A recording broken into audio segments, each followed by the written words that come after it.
예, CBS 박종희 한판승부 2부 문을 열었습니다. 자, 2부에서는 이제 경제 얘기해 보겠습니다. 지난 11일 미국과 중국이 런던에서 만나서 큰 틀에서 합의를 했죠. 미국과 중국. 그런데 이게 진짜 화해한 것이냐? 더군다나 또 트럼프 미국 대통령이 스테이블 코인 정책에 힘을 실으면서 이제 코인 그리고 대한민국도 이 법제화해야 되는 것이 아니냐는 움직임이 커지고 있습니다. 그래서 관련해서 또 가장 말씀을 잘해줄 수 있는 전문가를 모셨습니다. 네, 김광석 한양대학교 겸임교수 모셨어요. 어서 오세요, 교수님. 안녕하십니까? 예, 두 분 의사 나눠주시죠. 안녕하세요. 안녕하세요. 자, 관세 전쟁 이거 너무 얘기 많이 했는데 네. 미국과 중국이 이제 제네바에서 협상에서 런던에서 또 관세 관련 협상을 만들었습니다. 네네. 끝은 아니겠죠? 끝은 아닙니다. 예. 제가 보기에는 이제 농구 경기로 보면 1쿼터 지났다. 이제 겨우 1쿼터. 이런 느낌이고, 예. 그러니까 미중 패권 전쟁의 결에서는 예. 거의 100 중에 1에 해당되는 수준인 거고, 예. 지금의 트럼프 행정부 기간 동안 2기 동안에 음. 쿼터제로 한다면 뭐 1쿼터 이제 지난 모습이다. 저는 그렇게 보고 있습니다. 예. 트럼프가 이제 소셜 미디어에 소통을 많이 하는데 중국은 히토리를 공급하고 우리는 중국 학생 비자 제재를 낮추기로 했다. 네. 이거 어떻게 이유가 됩니까? 자, 이게 되게 재밌는 게 예. 1쿼터 지난 걸 갖고 잠깐 평가를 해보면 예. 1쿼터까지는 누가 이겼을까? 어떻게 생각하실지 모르겠지만 예. 저의 해석은 미국이 이기지 못했다. 중국도 이기지 못했다. 호각지세인데 둘 다 이기지 못했다. 그러면 미국이 진 거다. 그러네. 굳이 평가를 한다면. 왜냐하면 싸움을 걸었거든요. 상호관세 발표하면서 누구도 보복하지 마라. 보복하면 응당 다시 보복하겠다라고 그 다음 날 베센트 재무장관이 얘기까지 했는데 예. 바로 그 다음 보복 조치를 합니다. 중국이. 근데 그 보복을 계속 싸우다가 결국 전화 좀 받아줘 하면서 전화를 걸은 사람이 예. 트럼프 대통령이에요. 맞아요. 시진핑이 전화 받은 거고요. 예. 그동안 여러 이 관세 전쟁에 대해서 양국의 코멘트를 보면 다 트럼프가 직접 코멘트합니다. 지금 뭐 잘 되고 있어, 뭐 어쩌고저쩌고. 예. 근데 계속 시진핑이 코멘트한 적이 없어요. 예. 한 번 전화 받은 거예요. 아하. 그리고 중요한 사안 한 가지만 말씀드리면 처음에 이 트럼프 2기 들어서 관세 전쟁이 시작된 그 배경이 펜타닐입니다. 펜타닐. 근데 무역 합의를 두 차례까지 가졌는데도 펜타닐에 대해서 중국이 어떻게 조치를 하겠다라는 공식적인 의견이 없습니다. 그러니까 이기지 못한 거예요. 뭐 중요한 얘기들도 굉장히 많습니다만 예. 역시 지금 주셨던 의견도 그렇게 하니까 중국이 히토류 공급 차단하겠다. 근데 이 히토류 공급이 실제 미국 경제를 보니까 야, 미국 경제 야단나겠다 싶은 거예요. 히토류가 무엇에 쓰는 것인지. 자, 히토류는 가장 대표적으로 여러분들이 잘 아시는 것은 자석에 들어가요. 자석. 근데 자석이 어디에 들어갑니까 보통? 모터에 들어갑니다. 그러니까 가장 핵심적인 게 뭐예요? 자동차? 로봇 팔이라든가 전기차라든가 아하. 뭐 항공기기라든가 국방장비 다 들어갑니다. 탱크 이렇게 돌아갈 때 그죠? 그러니까 이게 예를 들면 히토류 하면 미국의 핵심 산업 로봇, 전기차, 국방, 항공기 이 모든 곳에 들어가는데 히토류를 중국이 자 채굴량에서는 세계의 60% 그리고 이 채굴한 게 끝나는 게 아니라 히토류를 채굴해서 소재로 만들어야 돼요. 그 소재 영역에서는 약 90% 장악하고 있습니다. 시장. 중국이. 예. 그러니까 당연히 중국이 공급하지 않으면 미국은 가져올 데가 없는 거예요. 그러니까 생산이 마비되는 거죠. 예. 그러니까 미국은 그러면 우리 AI나 반도체 공급 안 할래 이런 식으로 기술 공급 안 할래 설계도 공급 안 할래 이렇게 하니까 중국은 그럼 우리 히토류 공급 안 할래. 사실은 이 미중 무역 전쟁과 패권 전쟁이 장기화되는 것을 보고 특히 1기 때 트럼프 1기와 싸우면서 중국은 차곡차곡 준비를 해온 겁니다. 아프리카나 세계 변방 3국에 대해서 자원을 갖고 있는 나라들 있죠. 다 이거 해줄게. 우리가 이거 광구 사게 해줘. 우리 광산 살게. 해서 채굴권을 다 확보해 놓은 겁니다. 그러니까 이런 상황에서 지금 무역 합의가 아직 굉장히 중요한 거 하나 말씀드릴게요. 트럼프가 뭐라고 발언했냐면 중국은 쉽지 않다. 이 표현했고요. 두 번째 중요한 거 이게 굉장히 중요합니다. 우리 무역 합의 끝났다. 끝났는데 시진핑의 최종 승인만 남았다. 그러면 우리 다 조직을 경험하셨는데 사원 대리가 부장한테 보고하고 부장이 사장한테 보고 사장이 최종 사인해 모든 게 결정이 됩니다. 네. 최종 승인이 시진핑한테 남았대요. 안 끝난 거네요. 아직 안 끝난 거예요. 그래서 제일 중요한 거는 다음 주에 만약에 사인 안 하고 이거 없던 일로 해 뒤집으면 또 굉장히 금융시장이 급등 나갈 겁니다. 근데 승인을 하면 지금은 승인할 거라고 보는 거죠. 근데 최종 승인이 시진핑한테 남았다라는 것만으로도 트럼프가 굉장히 급한 거예요. 빨리 승인 좀 해줘 이겁니다. 빨리 승인 안 하는 시진핑의 속내는 뭐예요? 뭘 기다리고 있는 거예요? 마음에 안 드는 거죠. 아직도 미국은 관세율 50%를 남겨놨습니다. 중국은 관세율 10% 적용인데 미국은 아직도 50%를 남겨놨어. 야, 그것도 제로화해 이거예요. 중국 계속. 입장은 네, 마음은 그러니까 무역 합의가 최장 기간의 무역 합의를 거쳤는데도 예. 아직 그게 조율이 안 된 거예요. 안 해줄 수도 있겠네요. 그러면 시진핑은. 그 가능성, 그 시나리오를 현재 배제할 수 없습니다. 그냥 승인하겠지 하고 무역 합의 됐지 하고 그러니까 가정하고 의사결정할 수는 없습니다. 지금은. 자, 이제 중국 상황 그렇고 네. 우리도 그럼 해야 되지 않습니까? 네. 이제 새 정부가 출범을 했고 그렇습니다. 이제 우리 대한민국도 미국과 관세 전쟁을 해야 되는 것인데 네. 어떤 전망할 수 있을까요? 일단 무역 협상이라는 면에서 예. 트럼프가 처해져 있는 입장이 좀 불안합니다. 지금. 중국은 합의가 잘 안 되고 있고 관세 전쟁 먼저 내걸었는데도 합의가 그러니까 이렇게 걸면 다 내 말 들어주겠지 했는데 안 들어주는 거예요. 제대로 무역 합의를 가진 나라가 영국밖에 없어요. 근데 영국은 되게 재밌는 거 말씀드릴까요? 영국이 무역 흑자가 아닙니다. 미국이 무역 흑자국이에요. 영국과는. 물론 이 자동차나 이런 것들은 많이 수입하지만 영국으로부터 미국의 서비스 수출이 많아요. 그래서 미국이 흑자를 보고 있는 나라와 예. 무역 합의를 가진 거예요. 예. 원래 가장 친한 나라와. 그리고 다른 나라는 무역 협정을 맺은 게 없어. 그러니까 미국도 사실은 급한 겁니다. 지금 급해졌습니다. 그래서 무역 협정의 사례를 남기고 싶어요. 그래서 이럴 때일수록 우리나라는 우리의 요구 조건을 강하게 밀어붙여야 됩니다. 우리는 미국과 함께 간다. 나도 미국이 필요하지만 미국도 한국 필요하지 않느냐? 라는 입장에서 대등하게 관계를 형성해 나가야 되고 미국 측의 요구사항을 들어줄 건 들어줘야 됩니다.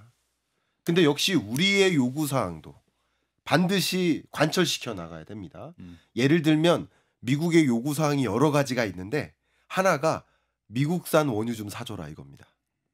미국이 원유 순수출국이에요. 2020년부터 순수출국으로 바뀌었습니다. 예. 그 트럼프 행정부의 가장 중요한 비즈니스 중에 하나가 에너지 개발 사업이에요. 예. 그러니까 석유 시추 더 많이 하고 생산을 많이 하니까 이거 누군가 사줘야 돼요. 예. 사줄 때를 찾고 있어요. 그러니까 한국이 그걸 적극적으로 사주겠다. 그러니까 그러면 우리는 원유를 더 많이 사는 게 아니라 다른 나라로부터 수입을 좀 줄이고 예. 미국으로부터의 수입을 늘리는 겁니다. 그러니까 이 정도는 우리가 해줄 수 있다고 봐요. 물론 이것도 어려운 일이에요. 중동한테 가가지고 우리 수입량 줄일 텐데 좀 이해를 해달라고 외교적으로 담합도 많이 해야 됩니다만 어쨌든 우리가 큰 틀에서 경제적 손해 안 보고 들어줄 수 있는 게 그거거든요. 그런 것처럼 우리가 손해 보지 않는 영역에서 미국이 정말 요구하는 것들을 찾아서 우리가 들어줄 걸 들어주고 대신 이런 부분은 우리가 관철시켜. 우리는 절대 이런 건 할 수 없다. 예를 들어서 우리나라에서 쌀 수입을 개방하면 지지도 못 받고 국가가 난리가 예. 날 겁니다. 그러니까 예를 들면 이런 식으로 우리가 지켜낼 걸 지켜내기 위해서는 미국의 요구를 들어줄 걸 적극적으로 또 들어주는 자세도 필요하다. 이게 협상이 아닐까 생각합니다. 질문이요. 네. 우리나라는 우리나라의 히토리오 같은 히든 카드가 있나요? 우리의 히든 카드. 미국이 우리 없으면 안 되는 거. 네. 있습니다. 뭐죠? 자, 이미 미국이 우리나라한테 의존하고 있는 거 바로 여러분들 다 알고 계시는 조선입니다. 조선.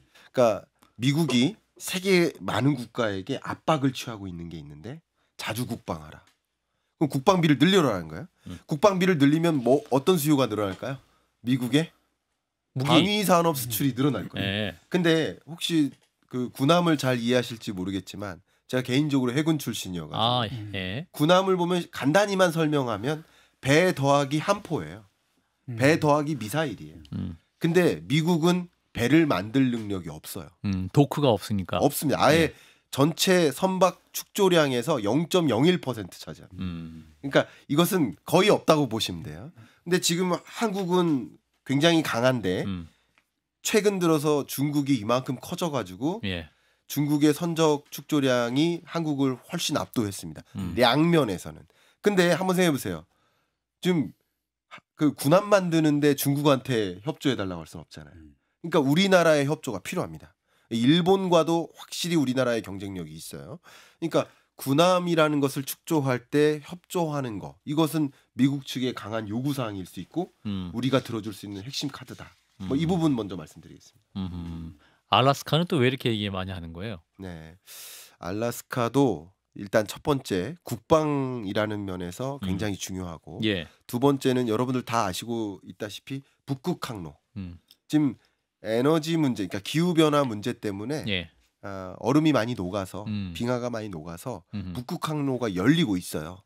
그러면 기존 항로를 지나는 것보다 북극 항로가 유리한 항로일 경우들이 많이 있습니다. 예. 특히 지금 지정학적으로 세계가 파편화되고 있거든요. 그러니까 제가 파편화된다는 게 뭐냐면 그러니까 지구래요. 세계 지도 이렇게 전도가 있으면 예. 이걸 퍼즐로 바꾼 다음에 던져요. 그러면 이제 뿔뿔이 흩어지죠. 이게 파편화인데 이게 국제기구가 이것을 지적했어요. 세계가 파편화되고 있다. 그걸 영어로 fragmentation이라고 표현해요. 이거 굉장히 중요한 지정학적 용어가 될 겁니다. 예. 파편화되고 있어요. 그러니까 세계가 중동에서 싸우고 여기저기서 싸우니까 항로를 막는 전략을 취합니다. 예. 선적 항로를 막는 거. 이게 되게 재밌는 게 중국은 자원 공급을 막죠. 그리고 그 항로, 예를 들어 수에즈 운하라든가 파나마 운하라든가 호르무즈 해협이라든가 이런 인근에 있는 지역의 항로를 갖고 있는 나라들은 항로를 막아요. 그러니까 이런 전쟁 속에서 잘 이겨내기 위해서 항로를 가져만요. 그러니까 항로를 갖기 위한 목적, 또 에너지, 국방 이 세 가지 면에서 예. 알래스카를 좀 적극적으로 추진하고 있다. 알래스카를 더 개발하고 그 항로를 개발하고자 하는 움직임이다. 역시 우리도 그 부분에 일정 부분 기여를 하고 투자하고 그리고 그 속에서 북극 항로 비즈니스라든가 예. 우리가 가져갈 것들도 상당 부분 있겠다 의견 드리겠습니다. 자, 스테이블 코인 얘기가 나오고 네. 있습니다. 새 정부 들어서도 이게 관심 있는 것 같고 또 트럼프도 이 얘기를 많이 하고 있어서 그렇습니다. 일단은 코인도 어려운데 스테이블 코인이 됐어요. 코인이 또 스테이블하대. 네, 원래 코인은 스테이블하지 않다는 게 상식인데 맞습니다. 이제 스테이블하게 만들었다 해서 스테이블 코인이죠. 그렇습니다. 왜 안정적인 코인이 된 겁니까? 너무 중요한 말씀 주셨습니다. 예. 그러니까 여러분들이 생각하고 자 디지털 자산에는 예. 암호화폐가 있고요. 그 암호화폐의 대표격이 비트코인이에요. 근데 이것의 특징 두 가지만 말씀드리면 발행 주체가 누군지 몰라요. 그렇죠. 주체가 없어요. 그리고 관리 감독이 안 돼요. 그리고 가격이 급등락합니다. 그러니까 위험 자산인 거예요. 예. 근데 암호화폐를 우리의 화폐로 대체하기가 어렵겠죠. 가격이 급등락하니까. 그걸 가격을 안정적으로 만들자. 이게 스테이블 코인이고 예. 그럼 발행의 주체가 있겠죠. 예. 그게 민간 기업입니다. 아하. 근데 그거를 그냥 민간 기업에게 두지 말자. 중앙은행이 하자. 그게 CBDC입니다. 세 가지예요. 중앙은행이 하면 CBDC. 그러니까 CB가 Central Bank 중앙은행입니다. 그리고 그다음 세 번째 발행 주체가 있어요. 민간 기업이에요. 예. 민간 기업이 발행해요. 안정적으로 만들어요. 그러면 화폐를 대신할 수 있겠구나. 통화를 대체하는 게 아닙니다. 예. 달러가 사라지는 게 아니에요. 원화가 사라지는 게 아니에요. 원화를 지폐로 할 거냐, 전자적으로 송금할 거냐, 코인으로 할 거냐의 문제예요. 예. 화폐 기능입니다. 자, 여기서 중요한 게 어떻게 안정적으로 만드느냐. 그럼 발행 업체가 있어요. 네. 그럼 발행 업체가 이 코인이 필요하다고 얘기하는 회사가 있습니다. 예. 그럼 그 코인을 줘요. 1코인을 줘요. 그 대신 1달러를 받아요. 반드시 1코인은 1달러의 원칙을 유지한다. 담보. 예. 그렇기 때문에 이것은 안정적이죠. 이 코인 가격은 변화하지 않아요. 무조건 1달러예요. 무조건 1달러. 그러니까 가격이 변화하지 않고 화폐 가치가 유지될 수 있겠죠. 그래서 스테이블 코인을 추구하는 겁니다. 예.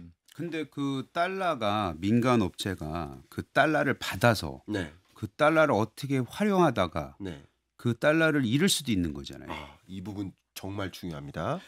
이 부분이 중요해요. 이 핵심을 아, 역시 이거 우수한 학생이에요. 역시 네, 공부 좀 했어요. 예, 그러니까. 자, 중요한데. 제 시간이 많은지 모르겠는데 10분 남았어요. 그래요? 괜찮아요. 예, 예. 잠깐 역사 얘기해도 돼요? 해주세요. 이게 재밌는 역사인데 예, 재미없게만 해봐라. 예. 자, 영국에서 화폐가 세계적으로 시작됐으니까 예. 영국에서 화폐가 어떻게 시작됐을까? 자, 금을 가지고 거래를 했었단 말이에요. 금보리 시장. 여기부터만 시작할게요. 예. 금을 갖고 거래하기 시작하는데 금 세공업자한테 야, 금 좀 갖고 있어. 네가 무거우니까. 금 100돈 네가 갖고 있어. 하면서 대신 갖고 있다는 증서 좀 써줘. 그 증서가 금 보관 증서예요. 예. 그걸 영어로 골드스미스 노트라고 합니다. 그 금 보관증을 갖고 있으면 내가 금 100돈을 갖고 있다는 증서니까. 예. 근데 예를 들어 소를 100마리 살려고 그래요. 그래서 낙농업자한테 가서 소 좀 줘. 근데 금 갖다 줄게. 금 갖다 줄래니 물류비도 생각하고 돈 많이 들어요. 복잡해요. 예. 야, 나 금 그럼 소 내놔. 이렇게 한 거예요. 예. 그러면서 이게 뭐가 된 거예요? 화폐가 화폐가 된 겁니다. 아하. 금 보관 증서가 화폐가 된 거예요. 예. 마찬가지로 예. 1코인 줘. 1달러 줄게. 그러면 이 1코인을 갖고 있다는 것은 1달러를 갖고 있다는 증서예요. 그러니까 그 문제는 없습니다. 이쪽 문제는 없습니다. 근데 여기서 핵심이 예. 그러면 이 발행업체는 뭐를 남기려고 이러나 그렇죠. 이게 핵심이에요. 근데 이 발행업체가 갖고자 하는 니즈와 트럼프가 고민하는 그 고민이 정확히 맞아떨어져요. 이 부분을 말씀드리겠습니다. 이 발행업체는 코인, 그러니까 달러를 받잖아요. 그럼 달러를 많이 가질 거 아니에요? 예. 많이 가지면 이 스테이블 코인은 정책상 이 지니어스 액트가 이제 다음 주에 통과될 것으로 보입니다. 정책상 뭐냐면 채권은 살 수 있어. 미 국채는 살 수 있어 이겁니다. 단기 국채. 예. 이건 바로 현금화하고 예. 가치가 0 밑으로 떨어지지 않으니까. 통상적으로. 예. 그러니까 현금을 수취하고 현금에 상당히 많은 비중을 놔두더라도 예. 국채를 살 수 있어. 그럼 지금 국채 금리가 예를 들어 4%다. 예. 그러면 현금을 받는 족족 4%의 수익성을 영위할 수 있는 거예요. 발행업체는 무조건 좋은 겁니다. 비즈니스가. 발행량만 늘리면 돼요. 그럼 좋은 비즈니스예요. 예. 근데 이게 트럼프의 니즈하고 뭐가 맞느냐? 뭐 가족 사업 뭐 이런 얘기는 제가 안 하겠습니다. 원론적인 얘기만 하겠습니다. 지금 트럼프가 가장 고민인 게 뭘까요? 바로 부채입니다. 부채. 정부 부채 문제. 정부 부채 문제 때문에 계속 걱정인 게 감세 정책을 해야 되는데. 근데 정부 부채가 더 많이 늘어나게 생겼어요. 그러면 정부 부채가 늘어나니 최근 미중 무역 전쟁이나 관세 전쟁 할 때도 트럼프가 계속 꼬리를 내렸던 순간들이 있어요. 아, 이대로 관세 전쟁을 격하게 가져가면 안 되겠구나 하는 꼬리를 내릴 때가 있었는데 예. 그때가 언제냐면 국채 금리가 오를 때입니다. 그러니까 국채 금리가 오른다는 얘기는 국채 가격이 바닥으로 떨어진다는 얘기예요. 그럼 이게 왜 떨어지느냐? 아무도 미국 국채를 안 살려고 신뢰하지 하니까. 않아요. 그럼 이게 문제예요. 자, 미국은 국채를 더 많이 발행해서 정부의 예산을 확보해야 되는데 국채를 발행하면 누군가 사줘야 되는데 지금 신뢰도가 깨진 거예요. 그러면 미국 트럼프 행정부 입장에서는 뭘 고민할까요? 미 국채를 사줄 매입처가 필요한 거예요. 근데 이 지니어스 액트를 통과시키면 너도 나도 스테이블 코인 발행 업체가 되려 할 것이고 스테이블 코인 발행량이 늘어날 거예요. 그러면 자연스럽게 미 국채를 매입해주는 매입처가 확대되는 개념입니다. 그렇기 때문에 트럼프 행정부 입장에서는 예. 이게 급한 거고 그걸 빨리 처리하려 하는 것입니다. 박 실장님 이해되고 계시죠? 예, 이게 중국이 이제 미 국채를 던져가지고 네. 예, 국채 금리가 오르고 음. 그러면은 이자도 확 늘어서 네. 트럼프가 사실상 손을 들었다. 뭐 이런 얘기도 있더라고요. 네. 근데 이게 이제 그냥 1대1로만 계속 이 뭐죠 연동되게 패깅이라고 하나요? 그렇게 예. 돼버리면 이제 상관이 없는데 예. 이게 나중에 파생 상품으로 또 가고 네. 거의 금융 상품이 모두 다 그렇기 때문에 네네. 그러면 앞서 말한 금본 위제도 결국은 이 유통량을 금이 따라잡을 수 없기 때문에 그냥 금 포기하고 달러로 하자 이렇게 된 거잖아요. 네. 그럼 스테이블 코인도 결국에는 네. 아무 달러를 거기다 넣지 않고 네. 그냥 거기서 파생하거나 레버리지 효과를 일으켜서 또 유통되는 게 많아지고 그러면 사실은 실질적인 화폐의 역할을 하다가 뭔가 사고가 날 가능성. 네. 제가 너무 꼰대서 그런지 모르겠지만 아닙니다. 그런 건 없나요? 우리나라도 한국은행 총재께서 네. 이거 스테이블 코인을 우리가 하면 안 된다. CBDC로 하는 게 맞다라고 주장하시는 근거가 한 3개 정도 되는데 그중에 한 가지가 말씀하신 부분입니다. 그래서 미국 내에서도 반대하는 여론이 있다면 금융 불안이 더 커지지 않겠느냐 이겁니다. 그 부분만 한번 말씀드리면 예. 아까 역사를 말씀드렸는데 그때 금 세공업자가 어떤 일을 벌였냐면 금 보관 증서를 더 많이 만들었어요. 그럼 금을 갖고 있는 양보다 화폐가 많아진 거예요. 그러면 이게 많아지면 아무 문제 없어요. 많아져도. 근데 어떨 때 문제냐면 나 금 찾아야 돼. 예. 라고 우후죽순 뱅크런이 발생할 때 그게 뱅크런이에요. 예. 금 돌려줘라고 우후죽순 올 때는 금을 못 돌려주면서 금융위기가 오는 거예요. 마찬가지로 그런 종류의 문제가 있을 수 있고요. 가장 큰 문제, 지금 시간이 없으니 가장 큰 문제 하나만 말씀드릴게요. 4분 남았습니다. 예, 4분. 질문 하나 더 있는데. 그래요. 일단 빨리 말씀드리겠습니다. 가장 큰 문제는 뭐냐면 이런 문제가 발생할 수 있어요. 미국 채권 시장에 스테이블 코인 때문에 발생하는 문제는 없는데 다른 여타 문제로 인해서 채권 시장이 불안해질 수 있어요. 우리나라로 치면 레고랜드 사태 있었죠. 채권 시장이 불안해지잖아요. 예. 어떤 이유인들 채권 시장이 불안해질 수 있어요. SVB 사태 있었어요. 미국에. 그거는 실리콘밸리. 스테이블 코인과 관계없이 불안한 일이 있었어요. 예. 역시 이런 미국 부채 한도 협상을 놓고 결렬되거나 이럴 때 이때 또 채권 시장이 불안해질 거예요. 그럼 채권 시장이 불안해지면 예. 채권 가격이 떨어지겠죠. 아. 그러면 결국 이 스테이블 코인을 발행하고 달러를 받았는데 혹여나 채권 가격이 마이너스면 현재 마이너스면 그때 마이너스니까 불안하니까 뱅크런이 발생해요. 돈 찾으러 갈 나 거야. 다시 달러 줘. 내 코인 그러면 나도 돈으로 줘. 발행업체가 어떻게 해야 돼요? 미실현 손실이라고 합니다. 미실현 손실 중에 있는 채권을 매각해서라도 돌려줘야만 해요. 그러면 이게 문제가 뱅크런이. 커질 수 있죠. 그러니까 그런 종류의 문제가 있을 수 있기 때문에 그런 그 대응책 이런 거 없이 스테이블 코인을 발행하면 안 된다라는 여론도 분명히 있는 겁니다. 원화 스테이블 코인도 그래서 지금 하려고 하는 건데 네. 괜찮은 거예요? 자, 미국에서 스테이블 코인을 이렇게 발행하면 예. 너도 나도 스테이블 코인을 미국 거 쓸 거예요. 그럼 달러 기반의 스테이블 코인이 돼요. 그럼 우리나라가 간단히만 말씀드리면 통화 주권을 잃어요. 왜 이래요? 왜냐하면 미국 스테이블 코인으로 이용하고 쉽게 말하면 우리는 원화를 안 쓰는 거예요. 우리는 다 달러만 쓰는 나라가 되는 거예요. 너도 나도 스테이블 코인을 쓰면. 그러니까 이건 굉장히 중요한 겁니다. 그렇기 때문에 우리나라도 대응을 해야 돼요. 근데 그 대응을 중앙은행이 해왔던 CBDC로 할 것이냐 아니면 우리도 이것을 허용해서 스테이블 코인으로 해서 원화 기반 스테이블 코인을 사용하게 할 것이냐. 그건 아직 합의점이 도출되지 않았습니다만 대응책은 필요합니다. 왜냐하면 통화 주권을 잃는다는 것은 미국이 금리 결정하면 우리는 그 금리 따라간다는 개념이 돼요. 쉽게 예. 말하면. 달러 가치에 따라서 우리 경제가 움직여요. 그 외환시장 개입도 하고 있거든요. 구두 개입 같은 거. 왜냐하면 환율이 급등 나갈 때 방어하기 위해서. 그럼 그런 것도 이런 모든 것이 또 다 막히는 거예요. 그리고 관리 감독도 아예 안 되고요. 통제 불능이 됩니다. 그리고 탈세하기 위해서 그걸로 돈을 바꾼 다음에 어디로 해외로 유출시킨다든가 여러 가지 문제들이 생길 수 있습니다. 그렇기 때문에 달러 기반 스테이블 코인을 우리가 받아들이는 건 안 된다고 생각하고 원화 기반 스테이블 코인으로 할 건지 예. CBDC로 할 것인지 CBDC 실험 6월 말일이면 종료됩니다. 준비가 다 됐어요. 예. 그걸로 하든지 아니면 그것이 혼합된 방식으로 하든지 이 부분에 대한 굉장히 심층적인 논의가 필요한 상황이라고 볼 수 있습니다. 원화 기반의 그 스테이블 코인과 네, 미국 달러 기반의 스테이블 쉽죠? 코인과 거기에도 환차가 생기잖아요. 네.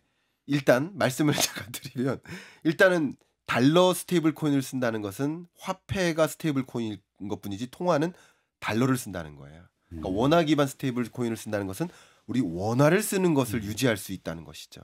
통화 주권을 지켜나갈 수 있다는 것입니다. CBDC든 스테이블 코인이든 원화 기반으로 우리는 통화 주권을 유지할 필요가 있겠다는 생각을 합니다. 네, 시대가 많이 변해서 진짜 통화 정책에도 이런 고민까지 필요한 상황이 됐군요. 일단 오늘 여기까지 김광석 한양대 겸임 교수였습니다. 고맙습니다. 감사합니다.